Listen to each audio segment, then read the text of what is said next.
Hello students. आज हमारा ये इरोडोप सीरीज का 40th लेक्चर है और हीट एंड थर्मोडायनेमिक्स का पार्ट 2 है। हीट एंड थर्मोडायनेमिक्स में काफ़ी क्वेश्चंस हैं, तो उसके काफ़ी पार्ट्स होंगे। इसमें हम इरोडोप के 2.11 टू 2.20 इन प्रॉब्लम्स को डिस्कस करेंगे और कई क्वेश्चंस में मैथमेटिकल पार्ट काफ़ी ज़्यादा है, तो मैं केवल यहाँ पे कंसेप्ट्स लिख दूंगा। उसका मैथमेटिकल पार्ट आप जरूर कंप्लीट कर लीजिएगा और फिर आंसर से मैच करवा लीजिएगा।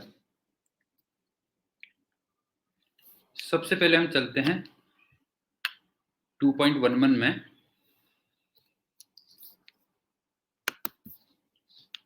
तुम्हें मैक्सिमम टेम्परेचर निकालना है। 1 मोल दे रखा है और पीवी इक्वेशन दे रखी है। यहां भी पीवी दे रखी है और यहां भी पीवी दे रखी है, और ऑब्वियस ही बात है, आइडियल गैस तो है ही है। दोबारा देख लो, तुम्हें पीवी इक्वेशन दे रखी है दोनों पार्ट्स में और तुम्हें मैक्सिमम टेम्परेचर निकालना है और 1 मोल गैस का दिया हुआ है। अब आप ये बताओ कि अगर तुम्हें टी की मैक्सिमम वैल्यू निकालनी है, मान लो, तो वही डिफरेंशिएशन करोगे तुम।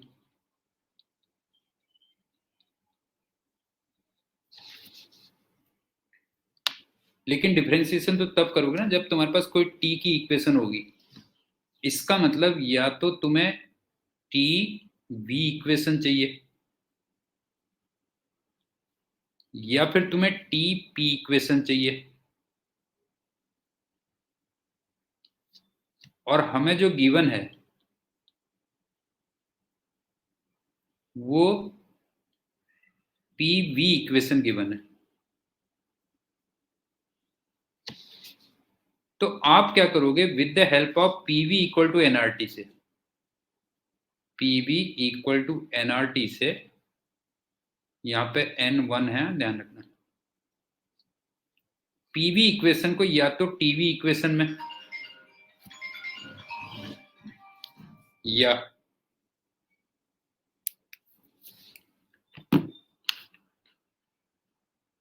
या फिर तुम टीपी इक्वेशन में कन्वर्ट करोगे और उसके बाद तुम डिफरेंशिएशन यूज करोगे, बस हो गया। एक बार दोबारा सुन लो, तुम्हें पीवी इक्वेशन दे रखी थी और तुम्हें मैक्सिमम टेम्परेचर निकालना था, तो डिफरेंशिएशन पे जाओगे, लेकिन टेम्परेचर मैक्सिमम निकालना था। इसका मतलब टी वाली कोई इक्वेशन होनी चाहिए, तो या तो टीवी इक्वेशन होनी चाहिए या फिर टीपी इक्वेशन होनी चाहिए। और आपको दे क्या रखी है, पीवी इक्वेशन दे रखी है। तो पीवी इक्वल टू एनआरटी की हेल्प से आप सबसे पहले पीवी इक्वेशन को या तो टीवी इक्वेशन में और या फिर टीपी इक्वेशन में कन्वर्ट करोगे, और उसके बाद फिर डिफरेंशिएशन से जैसे नॉर्मल मैक्सिमम टेम्परेचर निकालते हैं वैसे आप निकालिएगा। जैसे फॉर एग्जांपल मैं फर्स्ट वाले को अगर देखूं, तो आप देखो मैं पी को क्या लिख सकता हूं, पी को मैं लिख सकता हूं आर टी अपॉन वी लिख सकता हूं, बस हो गया। P equal to R T upon V equal to P naught minus alpha V square. तो यहां से जो टी की वैल्यू आ गई वो आ गई P naught upon R into V minus alpha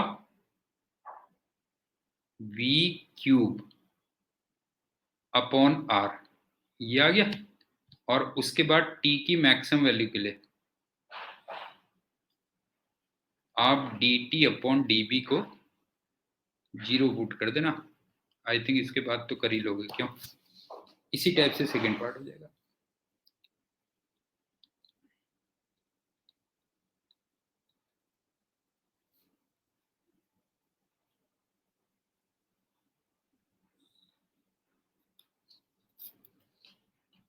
एक बार दोबारा रिपीट कर दे रहा हूँ, सुन लो।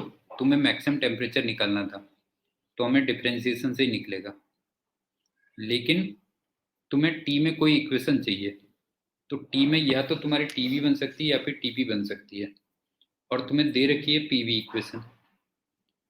तो पीवी इक्वल टू एनआरटी की हेल्प से आप सबसे पहले गिवन पीवी इक्वेशन को या तो टीवी और या फिर टीपी इक्वेशन में कन्वर्ट कर लो और उसके बाद जैसे नॉर्मल करते वैसे ही करना है। अब चलते हैं दूसरे पार्ट में, दूसरे क्वेश्चन में। अब के तुम्हें मिनिमम प्रेशर चाहिए और टेम्परेचर की इक्वेशन दे रखी है, टीवी इक्वेशन दे रखी है ना, देखो ये टी वी इक्वेशन दे रखी है और इसमें भी 1 मोल ही है और तुम्हें बाद में पी और वी ग्राफ भी प्लॉट करना है। अब के तुम्हें मिनिमम प्रेशर निकालना था, इसका मतलब या तो तुम्हें पीटी इक्वेशन बनानी पड़ेगी या पीवी इक्वेशन बनानी पड़ेगी, लेकिन हमारे लिए पीवी इक्वेशन ज्यादा बेटर रहेगी। नहीं, ये पीवी इक्वेशन ज्यादा बेटर रहेगी बिकॉज बाद में मुझे पी और वी का ग्राफ भी प्लॉट करना है और मुझे इक्वेशन कौन सी यूज करनी पड़ेगी, इसको कन्वर्जन में कौन सी इक्वेशन यूज करनी पड़ेगी, पीवी इक्वल टू एनआरटी। अब वो लगवाता है कि नंबर ऑफ मोल 1 दिया हुआ है यहाँ पे, तो आप देखो जैसे T इक्वल टू है T0 plus alpha V square, तो मैं T को पीवी अपॉन आर लिख देता हूँ, बस हो गया। आप देखो ना यहाँ T को क्या लिख सकता हूँ बताओ, इसको लिख सकता हूँ पीवी अपॉन आर, इसका मतलब जो P आ गया वो आ गया आर T0 वी की power -1 plus alpha R V, ये आ गया क्यों। और उसके बाद तुम्हें P को मिनिमम करना है, तो dP अपॉन dV को क्या रख दोगे, 0 रख दोगे बस।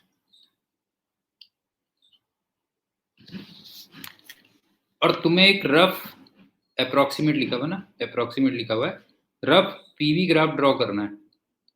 तो आप ये देखो कि हम बीच में एक पी मिनिमम भी निकाल रहे हैं, क्यों, पी मिनिमम भी क्वेश्चन में पूछा हुआ है, तो इसका मतलब तुम्हें लग रहा होगा कि पी और वी ग्राफ एक अप्रोक्सीमेट ग्राफ ऐसा बनना चाहिए, बस हो गया, ताकि एक मिनिमम वैल्यू भी आ जाए।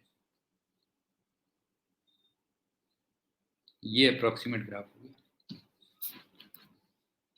फिर से एक बार बता दे रहा हूँ, तुम्हें मिनिमम प्रेशर निकालना है तो डिफरेंशिएशन पे जाना पड़ेगा, तो या तो तुम्हें पीटी इक्वेशन चाहिए या पीवी इक्वेशन चाहिए, लेकिन पीवी इक्वेशन हमारे लिए ज़्यादा बेटर रहेगी क्योंकि बाद में हमें पी और वी में ग्राफ भी प्लॉट करना है।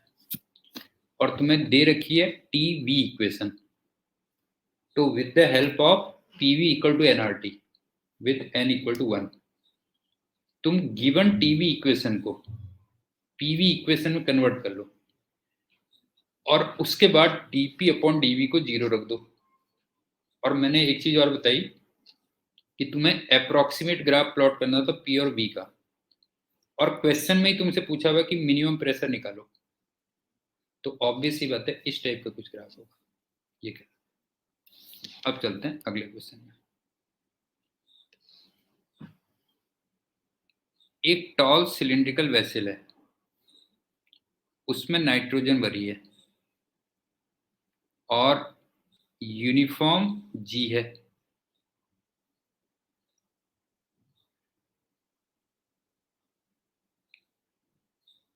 और डेंसिटी कांस्टेंट माननी है नाइट्रोजन की, और तुम्हें D T upon D H निकालना है, मतलब हाइट के साथ में टेम्परेचर कैसे वेरी करेगा। जैसे नॉर्मल में भी तुमने देखा होगा कि जैसे जैसे हम ज़्यादा हाइट पे जाते हैं, प्लेन में जब जाते हैं ना ज़्यादा हाइट पे, तो वहाँ पे टेम्परेचर कम होता जाता है, तो उसी टाइप का कुछ मान लो बस हो गया। लेकिन बस यहाँ पे डिफरेंस ये है कि यहाँ पे जी को और डेंसिटी को कांस्टेंट मानना है। जैसे दोबारा देख लो, ये टॉल वेसल है, इसमें नाइट्रोजन भरी है, जी को और डेंसिटी को, इसको कांस्टेंट मानना है। अच्छा ये बताओ, जो मॉलिक्यूलर मास होगा ये भी तो कांस्टेंट होगा ना?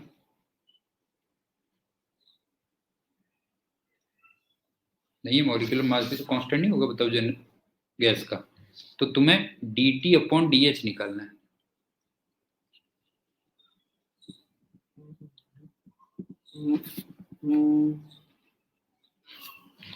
और बाय द वे वैसे dt अपॉन dh का मतलब क्या हुआ कि पर यूनिट हाइट टेम्परेचर में कितना चेंज आ रहा है। जैसे अगर मैं आंसर देखूं तो ये आ रहा है, देखो आंसर कुछ इस टाइप का है। इसका मतलब यूनिट हाइट में टेम्परेचर 0.033 केल्विन कम हो रहा है, बस ये कह लो। क्वेश्चन एक बार दोबारा रिपीट कर दे रहा हूं, सुन लो। एक टॉल सिलिंड्रिकल वेसल है, उसमें नाइट्रोजन भरी है, जी को कांस्टेंट लेना है, नाइट्रोजन की डेंसिटी को कांस्टेंट लेना है, मॉलिक्यूलर मास तो कांस्टेंट होगा ही होगा, और तुम्हें dt अपॉन dh फाइंड करना है। इसका मतलब ये हो गया कि पर यूनिट हाइट टेम्परेचर में कितने का चेंज आ रहा है। और आंसर को देख के मैंने तुम्हें बताया कि यूनिट हाइट में टेम्परेचर 0.033 केल्विन कम हो जा रहा है। नेगेटिव साइन इस बात को रिप्रेजेंट कर रहा है। अब इसमें देखो कैसे करेंगे। नाइट्रोजन अल्टीमेटली एक गैस है और गैस एक फ्लूइड होता है, और मेरे ख्याल से फ्लूइड में आपने पढ़ा होगा dp अपॉन dh, ये माइनस ऑफ रो जी होता है। ये मेरे ख्याल से तुमने फ्लूइड मैकेनिक्स में पढ़ा होगा।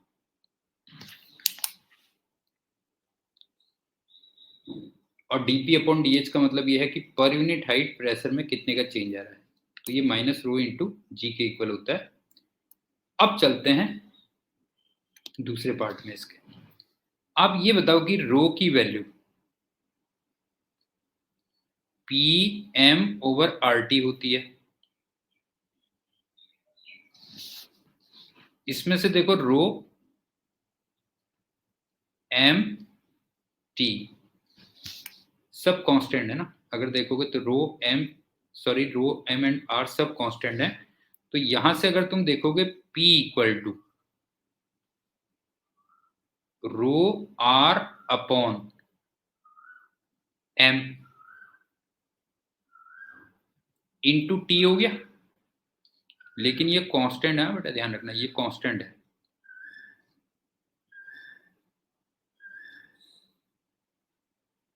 तो अगर मैं dp अपॉन dt निकालूं, इस इक्वेशन से dp अपॉन dt निकालूं, तो फिर ये रो आर अपॉन एम के इक्वल हो जाएगा। इसी टाइप की मेथड तुम बाकी के क्वेश्चंस में भी कुछ करोगे, हाँ ध्यान रखना बेटा जो है। तो ये देखो dp अपॉन dt ये आ गया। अब ये बताओ कि अगर मैं 1 को 2 से डिवाइड कर दूं तो हमारा dt अपॉन dh आ रहा है। देखो 1 को अगर मैं 2 से डिवाइड कर दूं, 1 डिवाइडेड बाई 2, तो ये लेफ्ट हैंड साइड में ऑलरेडी dt अपॉन dh आ रहा है। और वो कितना आएगा देखो, rho R upon M, sorry minus rho G upon rho R upon M, rho rho cancel, तो ये आ गया minus M G upon R. ये कर लेना बस, हो गया। यहाँ पे M molecular mass of nitrogen हो गया, जी की वैल्यू 9.81, आर तुम जानती हो 8.31। ये वैल्यू पुट कर लेना तो यहाँ से आंसर आ जाएगा। और ये आंसर मैंने कहा इसके। तो समझ गए ना, कैलकुलेशन इस टाइप की आएगी ना तुम्हें। अब आगे के पार्ट्स में इस टाइप की कैलकुलेशन आएंगी कि अगर मान लो तुम्हें dt अपॉन dh निकालना है, दोबारा देख लो, dt अपॉन dh निकालना है मान लो, तो दो इक्वेशन यूज करना। एक तो dp अपॉन dh, ये माइनस रो इंटू जी होगी, और एक तुम निकालोगे dp अपॉन dt। ये कुछ निकालोगे और फिर इसको डिवाइड कर दोगे, तो यहां से तुम्हारा dt अपॉन dh ये निकल के आता है। ये कैसे है? फाइनली एक बार बता दे रहा हूँ क्वेश्चन क्या था। टॉल सिलिंड्रिकल वेसल था, उसमें नाइट्रोजन गैस भरी थी, जी को कांस्टेंट लेना था, रो को कांस्टेंट लेना था, मॉलिक्यूलर मास कांस्टेंट हो गई और dt अपॉन dh तुम्हें फाइंड करना था। इसका मतलब पर यूनिट हाइट कितना टेम्परेचर में चेंज होगा। और आंसर को देख के हमने ये देखा कि यूनिट हाइट में 0.033 केल्विन टेम्परेचर कम हो रहा है। और dt अपॉन dh तुम कैसे निकालोगे, मेथड मैंने बताया कैसे निकालोगे। एक तो dp अपॉन dh को माइनस रो जी लिखोगे। अब मेन तुम्हें dp अपॉन dt निकालना है, हो गया समझ गए ना, dp अपॉन dt निकालना है और उसके बाद दोनों को डिवाइड कर देना, हो गया। तो तुम्हारा dt अपॉन dh आ जाएगा। अब चलते हैं अगले क्वेश्चन में। अब तुम्हें p और रो में ये रिलेशन दिया हुआ है, अब बिल्कुल वही शुरू हो जाएगा बेटा। अब तुम्हें मैथ्स तुम्हें करनी होगी। p अपॉन रो में ये रिलेशन दिया हुआ है, तो फिर से तुम्हें वही टेम्परेचर ग्रेडियंट निकालना है, dt अपॉन dh निकालना है। अब मैं पूरा नहीं कर रहा हूं। एक तो तुम p अपॉन रो की पावर n, ये कांस्टेंट दिया हुआ है और इसको अल्फा कह देना। एक तो इक्वेशन ये यूज करोगे। उसके बाद rho equal to pm over RT, मेरे ख्याल से ये भी जानते होगे। दूसरी इक्वेशन तुम ये यूज करोगे, dp अपॉन dh, ये माइनस रो इंटू जी, ये तीसरी इक्वेशन यूज करोगे। और मेन तुमसे मैंने कहा कि तुम्हें केवल ये निकालना है बस, dp अपॉन dt, ये निकालना तुम्हारा काम है।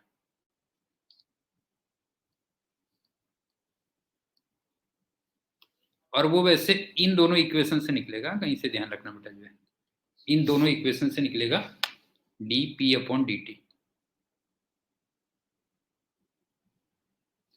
लेकिन एक चीज और भी है कि dp अपॉन dt के लिए, dp अपॉन dt के लिए तुम्हें p t इक्वेशन निकालनी होगी। कहीं पे ये ध्यान रखना बेटा, जो है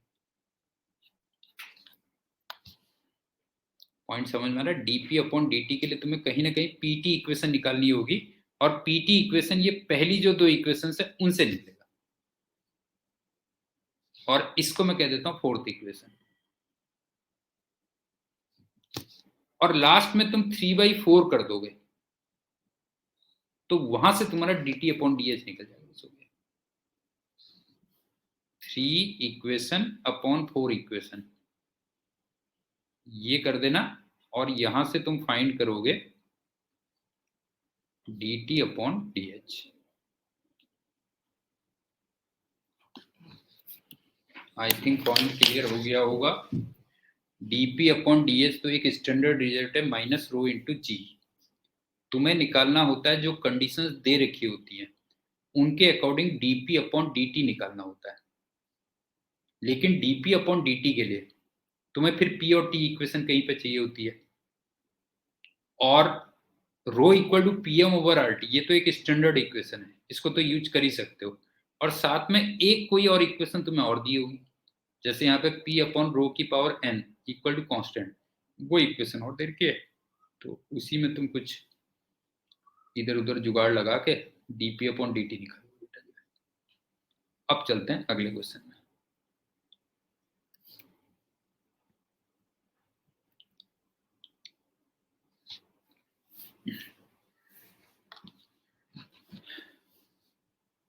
आपको स्टैंडर्ड कंडीशन दे रखी है क्लोज टू अर्थ सरफेस,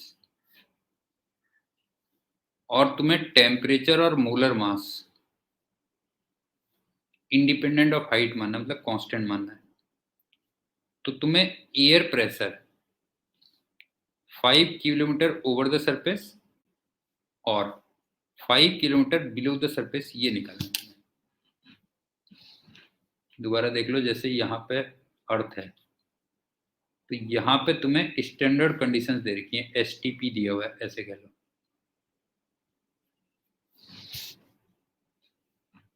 तो यहां से तुम्हें 5 किलोमीटर अबव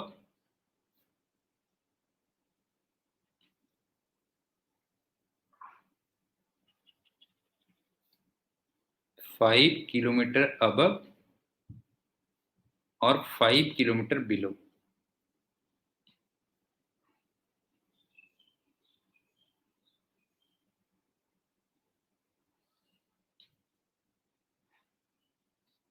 प्रेशर निकालना है बस, हो गया।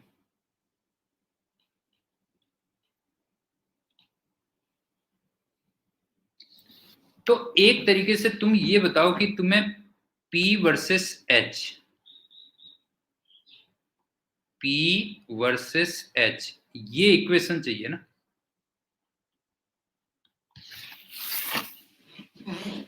नहीं है तुम्हें सरफेस से, जैसे फॉर एग्जांपल यहाँ पे तुमने H को 0 लिया है बेटा, यहाँ पे तुमने H को 0 लिया हुआ है।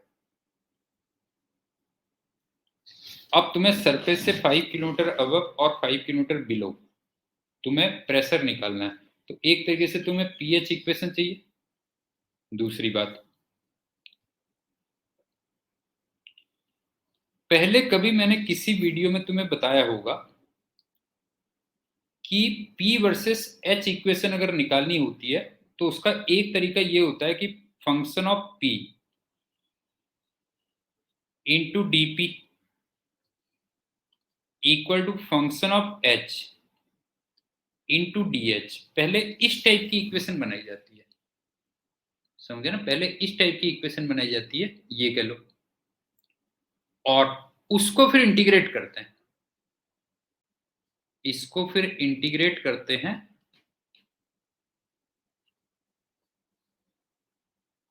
और तब तुम्हें पीएच इक्वेशन पता चलती है। बेसिक चीज समझ लो, बाद में कैलकुलेशन तो हो जाएंगे। आपको सरफेस ऑफ अर्थ में कुछ स्टैंडर्ड कंडीशंस दे रखी हैं और तुम्हें सरफेस से 5 किलोमीटर अबव और 5 किलोमीटर बिलो तुम्हें प्रेशर निकालना है। तो एक तरीके से तुम्हें P वर्सेस H इक्वेशन चाहिए, और मैंने आपसे कहा P वर्सेस H इक्वेशन निकालने का एक तरीका मैंने कभी किसी वीडियो में बता रखा है कि पहले हम function of P into DP equal to function of H into DH, कुछ इस टाइप की इक्वेशन बनाते हैं और उसके बाद इंटीग्रेट करते हैं। अब बात आएगी कि हम इसको कैसे करेंगे, ये तो होगा ना।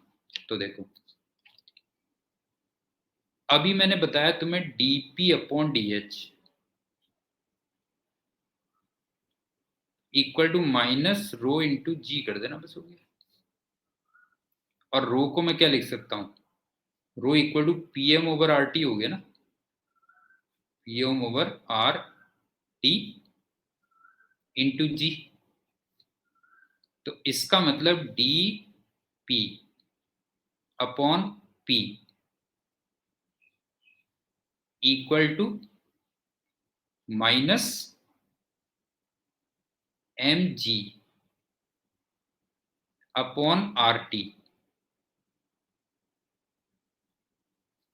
इंटू H आ गया। अब इसको इंटीग्रेट कर दो, बस हो गया।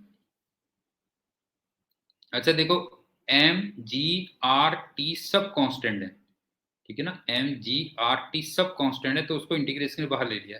अब h की लिमिट रख दो 0 से h और p की लिमिट रख दो P0 से p। तो जब आप इसको सॉल्व करोगे ना, जब आप इसको सॉल्व करोगे तो मेरे ख्याल से p कुछ इस टाइप से आएगा, p equal to P0 e की power minus mg upon RT into H, ये आ जाएगा। इसका मतलब प्रेशर एक्सपोनेंशियली कम हो रहा है, ध्यान रखना बेटा जो है, इसका मतलब प्रेशर क्या होगा, एक्सपोनेंशियली कम होगा। अब इसमें ए पार्ट में क्या करना, ए पार्ट में H को लिख देना +5 किलोमीटर।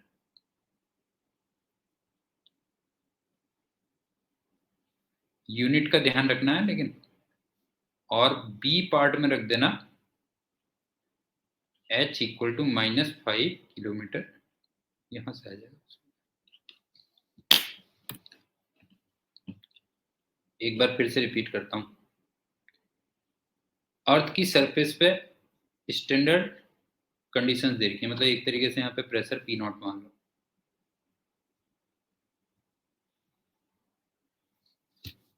यही हो गया ना एटमॉस्फेयर, ये हो गया ना बेटा, इतने एटमॉस्फेयर, ये हो गया, ये कैसे। अब तुम्हें टेम्परेचर, मोलर मास, वो सब चीजों को कांस्टेंट लेना है। तो सरफेस से 5 किलोमीटर अबव और 5 किलोमीटर बिलो आपको प्रेशर निकालना था।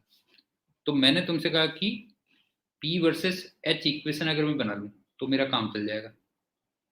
और P वर्सेस H इक्वेशन बनाने का एक तरीका ये भी होता है कि पहले आप function of P into D P equal to function of H into D H, इस टाइप की कुछ इक्वेशन बना लो और उसको फिर इंटीग्रेट कर दो।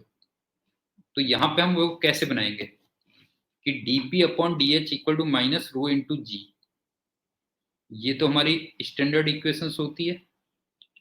रो को हम pm ओवर आर रख लेंगे, वो भी स्टैंडर्ड इक्वेशन होती है। और इसमें से mg और rt ये कांस्टेंट है, तो इंटीग्रेशन के मैंने बाहर ले लिए। और h को मैंने इंटीग्रेट किया 0 से h, और प्रेशर को मैंने इंटीग्रेट किया P नॉट से P। तो यहां से तुम्हें P as a function of h पता चल गया। पहले पार्ट में h को +5 लिख लेना और दूसरे पार्ट में h को -5 ले लेना, लेकिन वो किलोमीटर में दिए हुए, उनको फिर एक प्रॉपर आप उसमें कन्वर्ट करोगे यूनिट्स में, तब आंसर है। अब चलते हैं अगले क्वेश्चन में। फिर से देखो, temperature, molar mass, free for acceleration, independent of h लेना है, इसका मतलब कांस्टेंट लेना है, ध्यान रखना। T m g, इसको कांस्टेंट लेना है।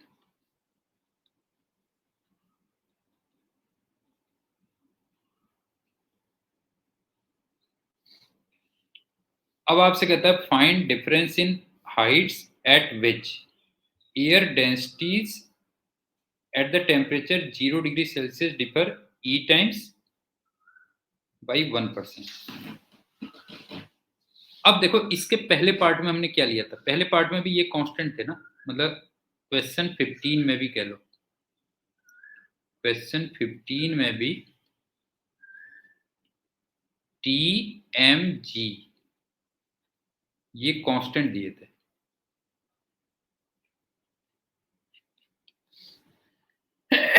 तो वहां पे हम P निकाल चुके थे ऑलरेडी, P नॉट E की पावर -mg अपॉन RT आई थी।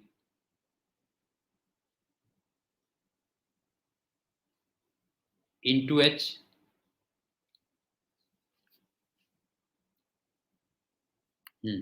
ये था। अब आप देखो, rho equal to PM over RT होता है, नहीं है, rho equal to PM over RT होता है।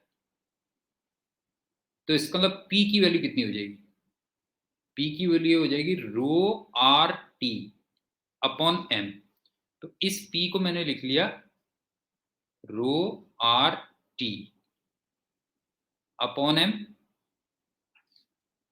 या कह लो रो का कुछ ऐसे फॉर्मूला बन गया। देखो, रो का फॉर्मूला बन गया M P नॉट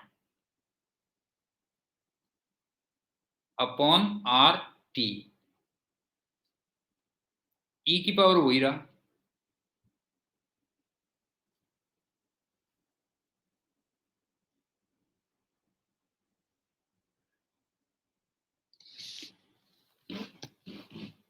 अब तुम्हें देखो, टेम्परेचर 0 डिग्री सेल्सियस दिया हुआ है, तो इसका मतलब इस इक्वेशन में T को रख दोगे रफली 273 केल्विन, और इस क्वांटिटी को P नॉट, वहां पे एटमॉस्फेरिक प्रेशर होगा, बेटा ध्यान रखना जो है, P नॉट एटमॉस्फेरिक प्रेशर होगा। इस क्वांटिटी को मैं कुछ रो नॉट लिख लेता हूं, ठीक है, rho equal to rho naught E की power minus mg upon RT h कर दो।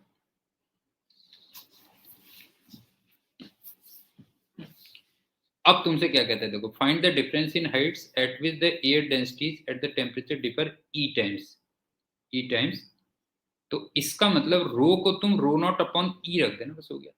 जैसे आप देखो ना h की वैल्यू 0 पे, ध्यान से देखो पहले पार्ट में क्या होगा, h की वैल्यू 0 पे, रो की वैल्यू तुम्हें रो नॉट दिख रही होगी,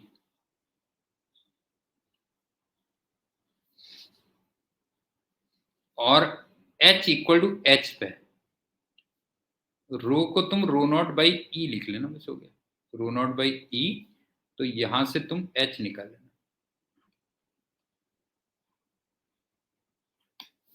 बी पार्ट में अब तुमसे कहता है डिफर बाई 1%। इसका मतलब बी पार्ट में तुम h इक्वल टू एच पे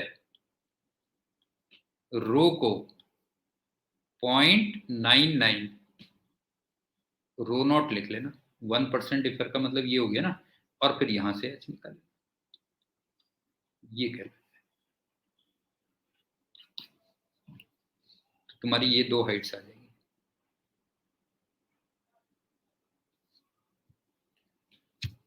एक बार दोबारा सुन लो।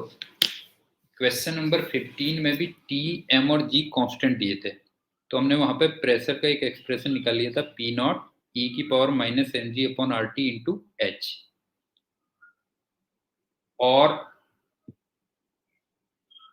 वहां से मैंने कुछ इस टाइप का एक्सप्रेशन बना लिया, rho equal to rho naught E की power minus M G upon R T into H, कुछ इस टाइप का बना दिया। दूसरी बात, एच इक्वल टू 0 पे तुम्हें दिख रहा होगा डेंसिटी रो नॉट है, तो पहले पार्ट में एच इक्वल टू एच पे डेंसिटी को रो नॉट अपॉन ई लिख देना, और दूसरे पार्ट में एच इक्वल टू एच पे डेंसिटी को 0.99 रो नॉट लिख देना, तो वहां से तुम्हारे हाइट्स पता चल जाएगी। अब चलते हैं 17th क्वेश्चन।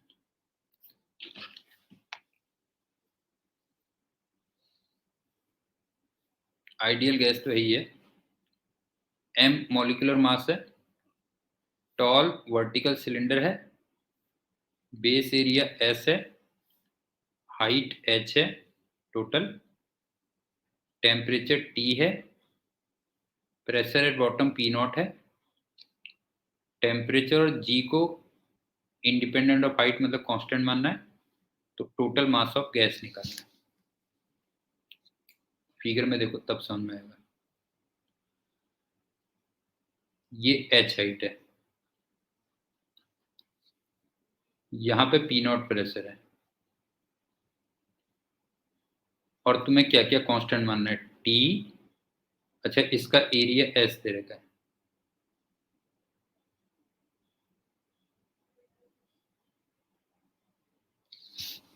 टेम्परेचर कांस्टेंट मानना है, मॉलिक्यूलर मास कांस्टेंट मानना है, और G कांस्टेंट मानना है।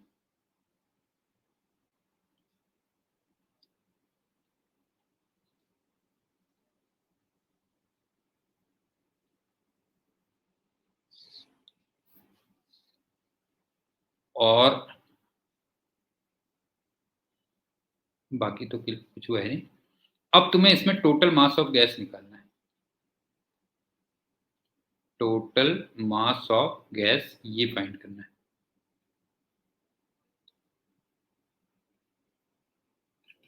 अब आप ये देखो कि क्वेश्चन 15 और क्वेश्चन 16, इसमें भी तो ये चीजें कांस्टेंट थी ना, नहीं है तो क्वेश्चन 15 और क्वेश्चन 16 में भी तुम देखोगे टी, एम और जी कांस्टेंट थी। इसका मतलब वहां पे हमने जो भी वैल्यूज निकाली थी, जो भी रिजल्ट्स निकाले थे, उसको हम यूज कर सकते हैं। क्यों उसको यूज कर सकते हैं, तो वहां पे हमने डेंसिटी एट हाइट एच क्या निकाली थी बेटा, जो है ये निकाली थी रो नॉट ई की power M G upon R T into H निकाली थी। और बाय द वे ये रो नॉट कितनी थी, 0.99 रो नॉट भी हमने निकाली थी ना कुछ, देखो रो नॉट थी P naught M upon R T थी, नहीं है, P naught M upon R T के इक्वल थी, तो ये थी P naught M upon R T, ये हो गया। अब तुम क्या करो, यहां से एच हाइट पे चले जाओ और एक डी एच की स्ट्रिप ले लो,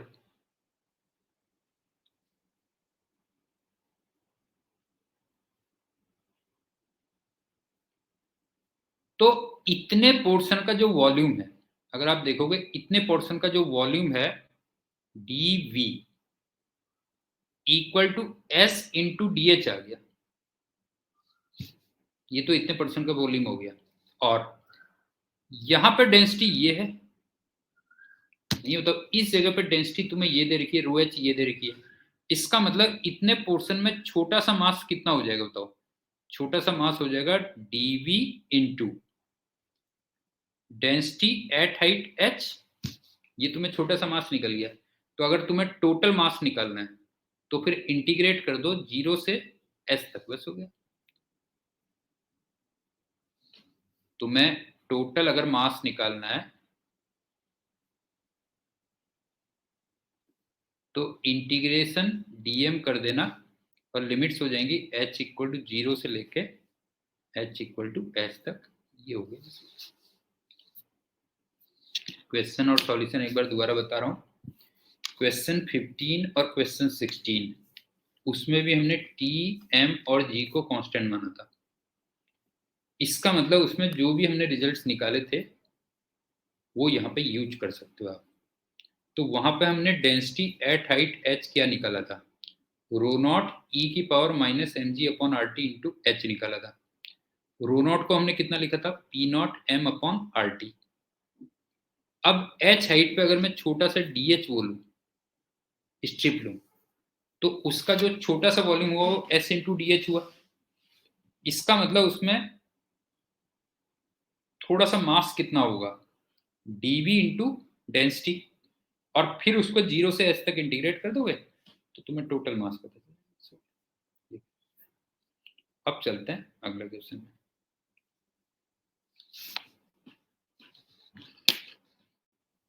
वही आइडियल गैस है, मोलर मास एम है, वर्टिकल सिलिंड्रिकल वेसल। अच्छा, आपके वेरी टॉल दिया हुआ है, ध्यान रखना वेरी टॉल, पिछली बार जैसे एस दिया था बेटा जो है, और यूनिफॉर्म फ्री फॉल एक्सीलेशन लेना है, और टेम्परेचर को भी कांस्टेंट मानना है, वही सब चीजें आ गई बेटा जो है। तो तुम्हें find the height eight which the centre of gravity of gas is located, इसमें भी वही सब चीजें हैं, टी एम जी, ये कांस्टेंट है।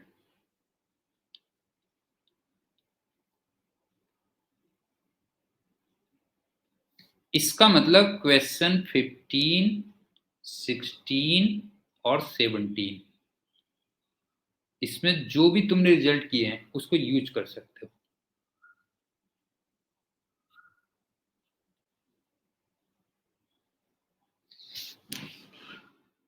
अब बस ये है कि वेरी टॉल है,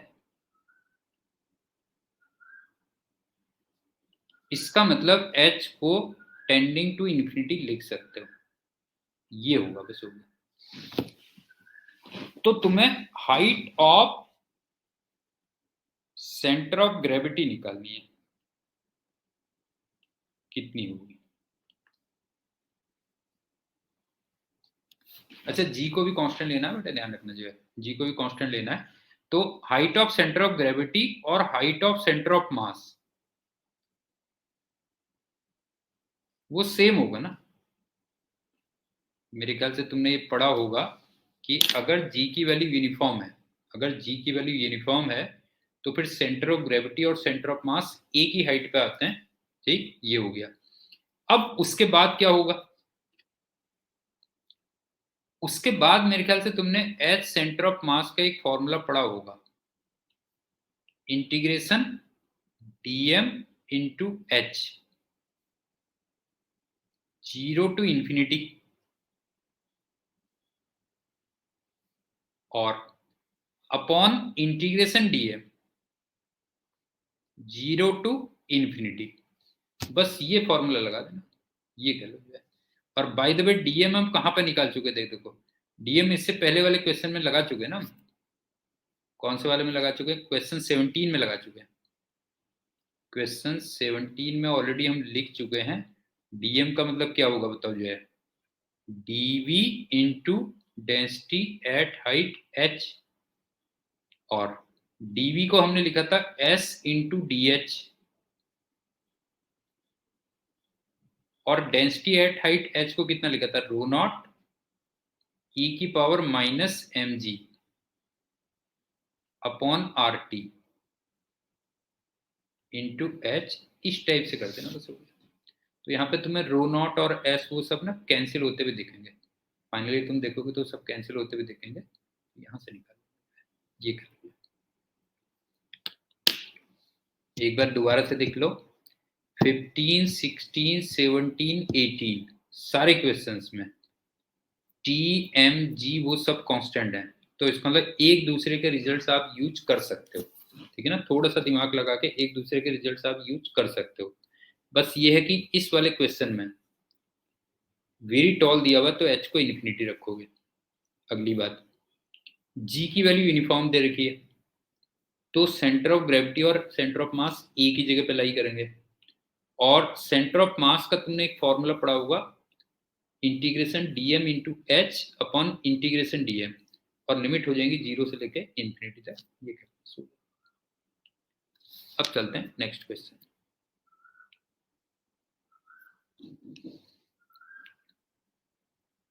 वही मोलर मास एम दे रखा है, यूनिफॉर्म ग्रेविटेशनल फील्ड दिया हुआ है जी के इक्वल, और एच इक्वल टू 0 पे प्रेशर पी नॉट दिया हुआ है, और तुम्हें टेम्परेचर वर्सेस हाइट ये इक्वेशन दे रखी है,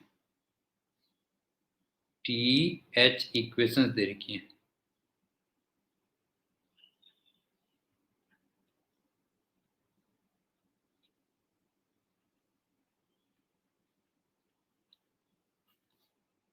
तो तुम्हें pressure as a function of H निकालना है, मतलब पी एच, ये इक्वेशन निकालनी है।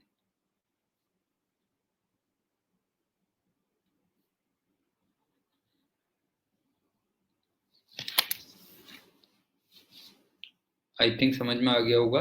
आपको टी और एच इक्वेशन दे रखी है, और आपको P versus H equation find करनी है, और आपको क्या क्या चीजें कांस्टेंट माननी है बेटा, जो है आपको एम और जी इसको कांस्टेंट मानना है।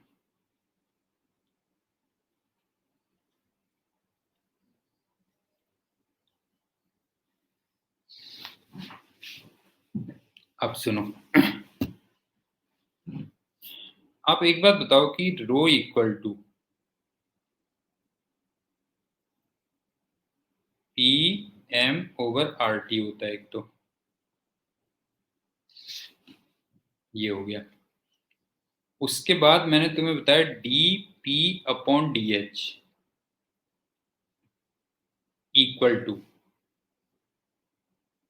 माइनस रो इंटू जी होगा, और रो की जगह क्या रख दिया बताओ, minus P M over R T into G, और इस टी की वैल्यू ये तुम्हें दे रखी है, बस होगी नहीं है, ये तुम्हें दे रखा है कितना, टी नॉट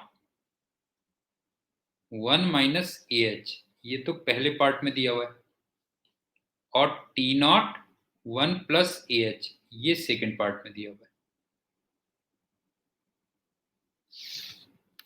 समझ में आ गया होगा।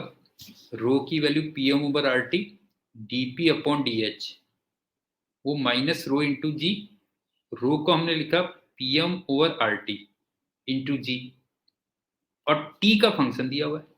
तो एक तरीके से ये वाली इक्वेशन अगर तुम देखोगे, ये वाली इक्वेशन फिर वैसे ही बन गई, function of P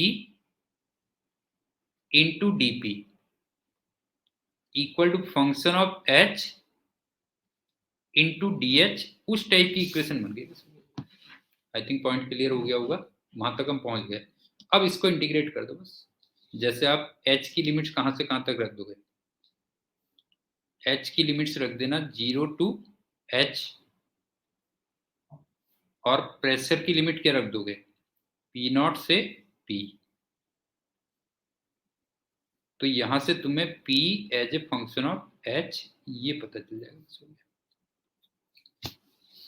I think point clear होगा। मॉलिक्यूलर मास और G को कांस्टेंट रखना है। P और H इक्वेशन दे रखी है, P और H इक्वेशन तुम्हें निकालनी है।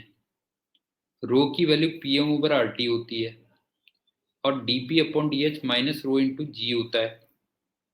रो को हमने रख लिया माइनस, रो को रख लिया Pm/RT, और T को हमने जो फंक्शन दिया हुआ वो रख लिया। उसके बाद इंटीग्रेट कर दो, ये कर। बस इसमें एक चीज का ध्यान रखना, जैसे ना ये है बेटा, इस वाले एक्सप्रेशन को देखोगे तो प्रेशर निगेटिव नहीं हो सकता ना, प्रेशर कांट बी निगेटिव।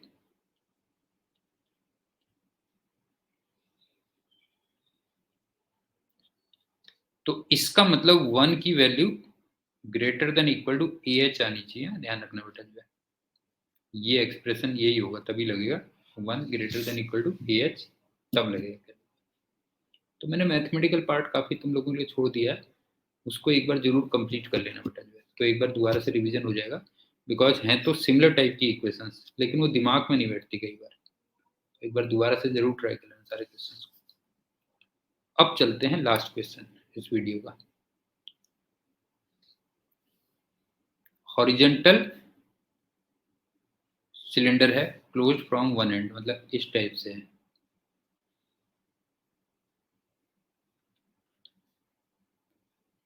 और यहां पे प्रेशर P0 है।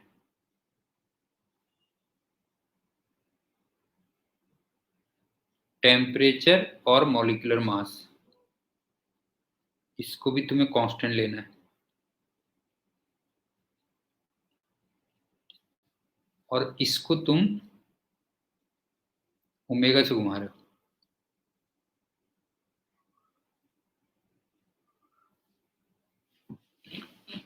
तो यहां से R डिस्टेंस पे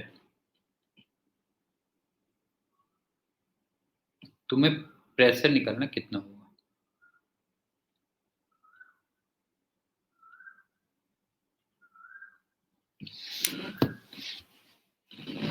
एक बार दोबारा सुन लो। एक हॉरिजेंटल सिलेंडर है और उसको तुम ओमेगा से घुमा रहे हो, और जिस एंड पे घुमा रहे हो वहां पे प्रेशर P0 है।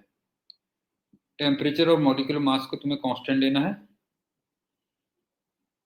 तो तुम्हें रोटेशनल एक्सिस से R डिस्टेंस पे प्रेशर निकालना कितना होगा।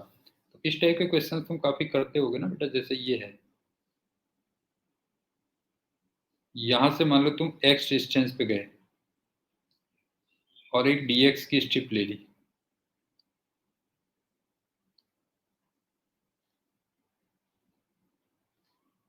अब यहां पे प्रेशर मान लो P है, तो यहां पे हम लोग P प्लस dP ले लेते हैं, और इसका एरिया मान लो S है। तो P plus dP into S minus P into S, नहीं है, यही तो करते हैं। P plus dP into S minus P into S. ये इतने छोटे पोर्शन को सेंट्रीपिटल फोर्स देता है ना, बिकॉज ये एक्स रेडियस के सर्किल में घूम रहा है। क्यों सेंट्रीपिटल फोर्स देता है? तो ये हम लिखते हैं छोटा सा mass into R into omega square, कुछ इस टाइप से तो करते हैं। अब क्या देखो, यहां पे P और S तो हो गए कैंसिल, अब छोटा सा मास कितना है देखो, S इंटू डी एक्स, ये तो वॉल्यूम आ गया, इंटू डेंसिटी आ गया, ये हो गया। और R को हमने लिख लिया x इंटू ओमेगा स्क्वायर हो गया। अब आ जाओ रो क्या हुआ, S कैंसिल हो जाएगा लास्ट में, ध्यान से देखना बेटा, S और S इधर कैंसिल हो जाएगा। अब रो कितना हो जाएगा, रो हो जाएगा P M over R T हो जाएगा, क्यों, P M over R T, ये बन गया। तो एक तरीके से यहां पे तुम्हें P और X में एक इक्वेशन मिल गई। अगर देखो P वर्सेस X, ये इक्वेशन मिल गई जिसको तुम इंटीग्रेट करोगे, X की लिमिट रख देना 0 से R,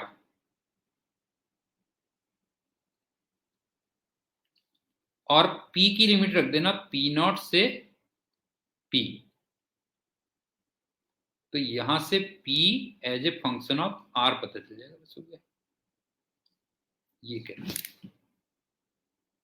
और वैसे एक चीज का ध्यान रखना, यहाँ पे जो dp आ रहा है ना, dp अगर तुम देखोगे बेटा जो है, dp कितना आ रहा है देखो, हाँ dp आ रहा है P M over R T omega square X D X, कुछ ऐसे आ रहा है।